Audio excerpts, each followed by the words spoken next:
I give up on my iPhone 16 Pro, and I'm finally going to take this to the Apple Store and get a replacement. This is the first time in the history of me using iPhones that I've ever needed a replacement. And the main reason why, and I talked about this in the video the other day, my screen keeps becoming unresponsive. Now, not so much the screen, and I talked about this before. It's really weird. So it allows me to swipe, like I can swipe stuff, but several times during the day, I'll be in Safari or I'll be in Reddit or I'll be in some other apps, and becomes unresponsive. And the only reason that like when I tap, it won't register, and it's really irritating. Like I'll pull up a link or I'll see a Reddit article I want to read, and I scroll up and down. I'm like, tap, doesn't open. Tap, doesn't open.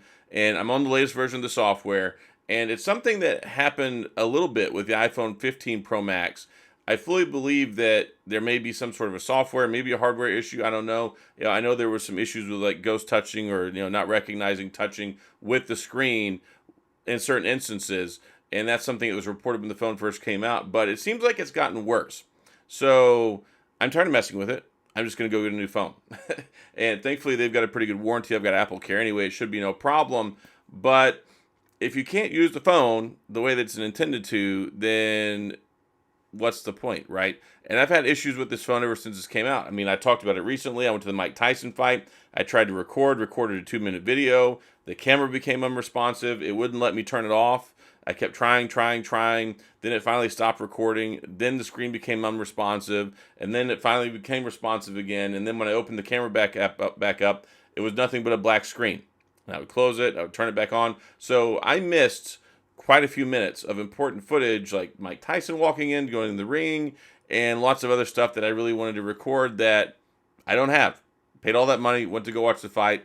The phone that just works, well, quite frankly, it has a lot more problems working than it ever has. I've still got issues with AirDrop. I was trying to AirDrop something the other day. I was on a time crunch trying to get a video out. Went to AirDrop, went to like 95%, then it failed. I tried again, wouldn't resend. I turned off Wi-Fi, turned off Bluetooth, turned it back on, it wouldn't resend. Turned the phone off, turned it back on, wouldn't resend. Had to turn my computer off, turn it back on. Finally, it worked. And then I tried to send a second video clip, and then the same problem happened all over again. Wouldn't send anything. On top of that, it's getting hot, just like my 15 Pro Max was. And at first, it wasn't getting hot, and now it is. You charge it, it gets hot as a cold. Sucker gets hot. At certain times when I'm watching videos or playing games, it'll get hot. Or randomly, it just gets hot. So there's that issue. And the screen is janky. So I talked about this before because it's supposed to be 120 hertz refresh rate. We know ProMotion is adaptive, right? Adaptive meaning it changes. It moves around to optimize for battery. So like when it's sitting still, the refresh rate is lower. When you start scrolling, it kicks in, so it accelerates the refresh rate so it looks smoother. And one thing that was discovered is a lot of times when it's supposed to be at 120 hertz, it really drops down to 80, which 80 is kind of a joke. It's not really much improved over 60.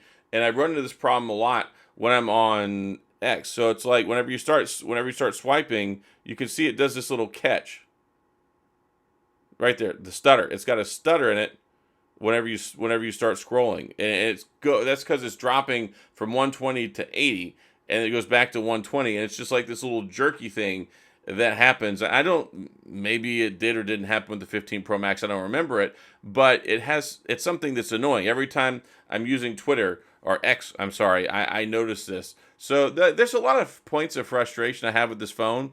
When I thought when it first came out, it seemed like it had fixed all the issues. I felt like it was a better phone. It had better signal, better battery life. The 15 Pro Max had bad battery life. It would get super hot all the time. Admittedly, the 16 Pro doesn't get as hot. When I use the camera, though, like recording and stuff, it does get quite hot, especially outside. And my 65-degree office doesn't get as hot. But, yeah, there's just so many issues with it that I have. And it's very, very frustrating because I'm like, this is an expensive phone. It's supposed to just work. And there are just frustrating pain points all the time. And then I know there's going to be a varying degree response in the comments. This always happens. You can't talk about an iPhone. Like, you can't throw a stone without hitting somebody, right? You can't say anything about these phones without hitting a fanboy. And it's fine. That's great if your phone just works. That's great if you've never experienced any of these issues. I'm glad you haven't. But there are those of us who have, And I guarantee you, whenever I publish this video, in contrast with those always super positive comments, you will see people saying the same thing in the comments that I am. Yes, I've experienced this problem. Yes, it gets hot. Yes, the battery life's not as good as it was when it first came out. Yes, it's janky with the screen refresh rate. Yes, my camera has problems.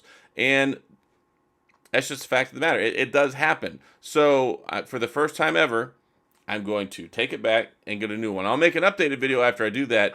I'm still going to try and wait maybe another week.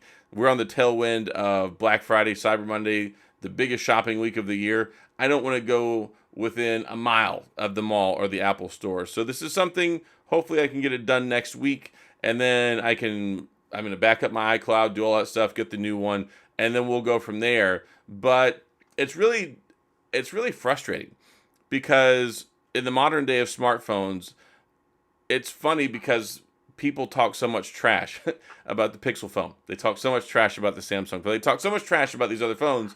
And I tell you, the S24 Ultra, better experience than this phone. And so many people are like, oh, the Twitter app sucks on Android. Shoot, the Twitter app with this refresh rate, it sucks on here. It's janky, it's choppy, it's annoying. I would rather use it on my Android phone. It doesn't have that problem. I don't really have any problems with Android Twitter or X. Like, I will forever call the stupid app Twitter. But yeah, it's annoying. So I'm looking forward to the future of getting another one. But yeah, there's a lot of other phones offering, I think, better experiences, and one of them being the Pixel 9 Pro XL. I love my Pixel 9 Pro XL. I have it right here on the desk if I can get hold of it. And this phone, I much prefer using. It's not because I'm an Android fanboy. I mean, first and foremost, as I was a BlackBerry fanboy, and then I had to kind of adopt and start using these other phones years ago as I had to migrate away from my physical keyboards as those phones became obsolete. And I like the Pixel phones. I like the Samsung phones. I like a lot of different phones. I mean, heck, I'm testing the Nubia Z70 Ultra right now. So I like to test and use all sorts of different phones. I've been using them for years and years and years and years. And I feel like Apple has missed the mark the last couple of years. I feel like they've gotten stagnant. They've gotten lazy. And Apple Intelligence, don't even get me started on Apple Intelligence. It is dumb. Like, it is not helpful. Siri is still terrible. You ask it something, it just pulls up some one or two useless links. It doesn't give you answers to anything. I'll ask it something, and 90% of the time, it doesn't tell me what I want to know.